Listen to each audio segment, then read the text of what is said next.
കേരളത്തിലെ കാൽപന്തുകളി ആരാധകരുടെ ആ സ്വപ്നം ഒടുവിൽ യാഥാർത്ഥ്യമാവുകയാണ്. ആധുനിക ഫുട്ബോളിലെ ഇതിഹാസങ്ങളിൽ ഒരാളായ ലയണൽ മെസ്സിയും അർജന്റീന ടീമും ദൈവത്തിന്റെ സ്വന്തം നാട്ടിൽ പന്ത് തട്ടാനെത്തുമെന്നത് ഉറപ്പായിരിക്കുകയാണ്. കായിക വകുപ്പ് മന്ത്രി വി അബ്ദുറഹ്മാനാണ് ഇക്കാര്യം ഔദ്യോഗികമായി പ്രഖ്യാപിച്ചിരിക്കുന്നത്. മെസ്സി ഉൾപ്പെട്ട അർജന്റീന ടീം കേരളത്തിൽ സൗഹൃദ മത്സരം കളിക്കാൻ എത്തുമെന്ന് നേരത്തെ തന്നെ റിപ്പോർട്ടുകൾ ഉണ്ടായിരുന്നു. പക്ഷെ ഇപ്പോഴാണ് ഇക്കാര്യത്തിൽ ഔദ്യോഗിക സ്ഥിരീകരണം വന്നിരിക്കുന്നത്. അടുത്ത വർഷം കൊച്ചിയിലായിരിക്കും അർജന്റീന ടീം 2 സൗഹൃദ മത്സരങ്ങൾ കളിക്കുക. വേദിയും തീയതിയും സംബന്ധിച്ച് ഔദ്യോഗിക പ്രഖ്യാപനം വൈകാതെ ഉണ്ടാവും. അർജന്റൈൻ ടീമിന്റെ അധികൃതർ ഉടൻ തന്നെ കേരളത്തിൽ എത്തിച്ചേരുന്നതായിരിക്കും. അതിനുശേഷമായിരിക്കും ഇതേക്കുറിച്ച് കൂടുതൽ കാര്യങ്ങൾ വ്യക്തമാവുകയെന്നാണ് അബ്ദുറഹ്മാൻ പറയുന്നത്. ഇതാദ്യമായിട്ടല്ല മെസ്സി ഉൾപ്പെട്ട അർജന്റീനയുടെ പ്രധാന ടീം ഇന്ത്യയിൽ കളിക്കാനെത്തുന്നത്. നേരത്തെയും ഒരു തവണ അവർ ഇവിടെ സൗഹൃദ മത്സരം കളിച്ചിട്ടുണ്ട്. അന്ന് എന്താണ് സംഭവിച്ചതെന്ന് നമുക്ക് നോക്കാം. ലയണൽ മെസ്സി ഉൾപ്പെടുന്ന അർജന്റീന ടീം കേരളത്തിൽ കളിക്കാൻ എത്തുന്നത് ഇതാദ്യമാണെങ്കിലും ഇന്ത്യയിൽ നേരത്തെ ഒരു തവണ അവർ കളിച്ചിട്ടുണ്ട്. 2011 കൊൽക്കത്തയിലെ സോൾട്ട് ലേക്കിലെ വിവേകാനന്ദ യുവഭാരതി ക്രിരംഗൻ സ്റ്റേഡിയത്തിലാണ് മെസ്സിയുടെ അർജന്റൈൻ ടീം പോരിനിറങ്ങിയത്.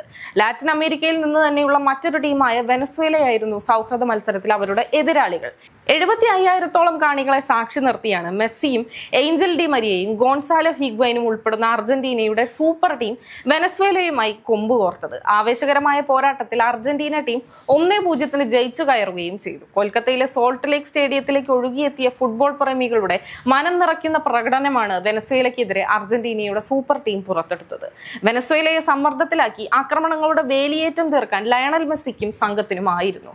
പക്ഷെ ഗോൾ മാത്രം വന്നില്ല. ലഭിച്ച ഗോൾ അവസരങ്ങൾ അർജന്റീന മുതലാക്കിയിരുന്നുവെങ്കിൽ 5-6 ഗോളുകൾക്കെങ്കിലും ഉറപ്പായും ജയിക്കാൻ സാധിക്കുമായിരുന്നു.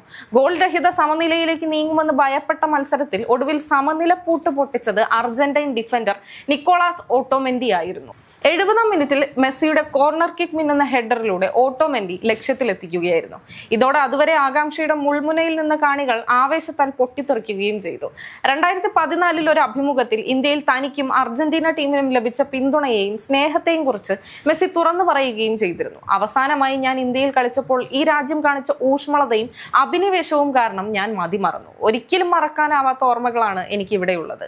ഈ രാജ്യവുമായി എല്ലായ്പ്പോഴും ഒരു ബന്ധം വളർത്തിയെടുക്കാൻ താനും കുടുംബവും എല്ലായ്പ്പോഴും ആഗ്രഹിക്കുന്നതായും മെസ്സി വെളിപ്പെടുത്തിയിരുന്നു.